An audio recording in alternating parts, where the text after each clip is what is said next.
ये जो आप चारों तरफ मकान देख रहे हैं, ये हिस्सा है पुराने भरूच का। हर शहर, जितने भी शहर हैं इस भारत के अंदर, वो दो भागों में बटे रहते हैं, जिसमें एक नया हिस्सा होता है और एक पुराना हिस्सा होता है।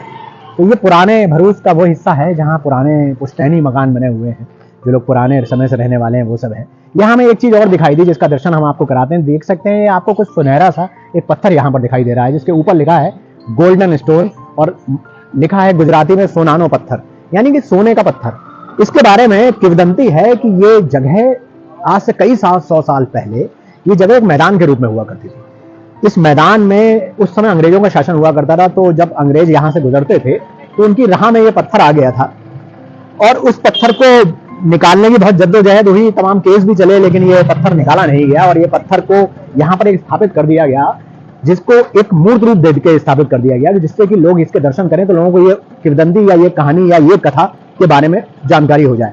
ये पत्थर इतना मजबूत पत्थर था कि उस समय तमाम कोशिशों के बाद में निकाला नहीं जा सका। इसके पीछे केस हुए, केस भी लड़े गए, जिनका जो केस जीते उनके विषय में भी आपको बताएंगे। हमारे साथ हैं सिराज भीम भी, जिनसे हम ये जानेंगे कि आखिर इस पत्थर के पीछे की पूरी कथा, पूरी कहानी क्या है। दिखाते हैं आपको।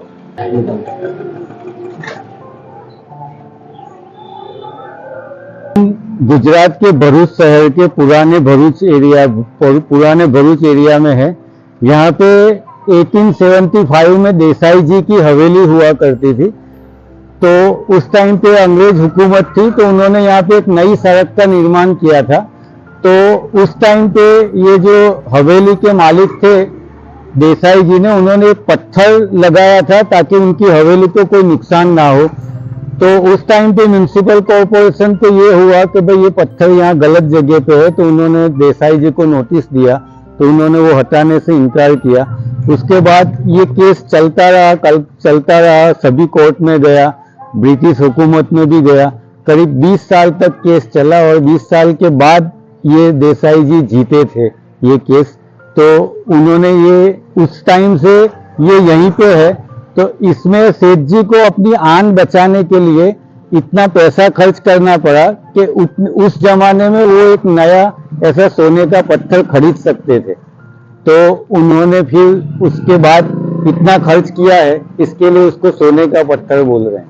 इसलिए इसको आप कवर हाँ, इसको कवर करके रखा है। बेसिकली ये सोने का नहीं है, सोने का नहीं है, लेकिन हाँ, ये पत्थर इस जगह पे बचाने के लिए जो खर्च हुआ वो सोने से ज्यादा है, इसके लिए उसको सोने का पत्थर बोल रहे हैं। महत्वपूर्ण बात है कि उस समय के लोग अपनी आन बान और शान के लिए किसी भी परिस्थिति से, किसी भी मुश्किलों से, किसी भी पर्वत से टकरा जाते थे। जब सेठ जी ने ये, जैसा कि इन्होंने बताया कि जब सेठ जी ने इस पत्थर को बचाने के लिए इतनी जद्दोजहद की, अपने जीवन के 20 साल एक केस के लिए लगाए और उस केस में लगाने के बाद इतना पैसा खर्च किया कि उतने पैसे में एक सोने का पत्थर बनाया जा सकता है।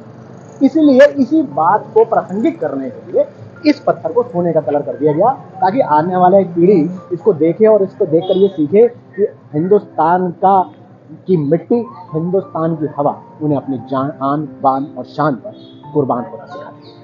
कुछ और चीज़ें भी हम आपको भरूच में दिखाएंगे। अभी हम पुराने भरूच के आपको दर्शन करा रहे हैं, इसके अलावा और भी जगह जल्द ही हम आपके सामने लेकर आएंगे कुछ और चीज़ें भरूच के बारे में।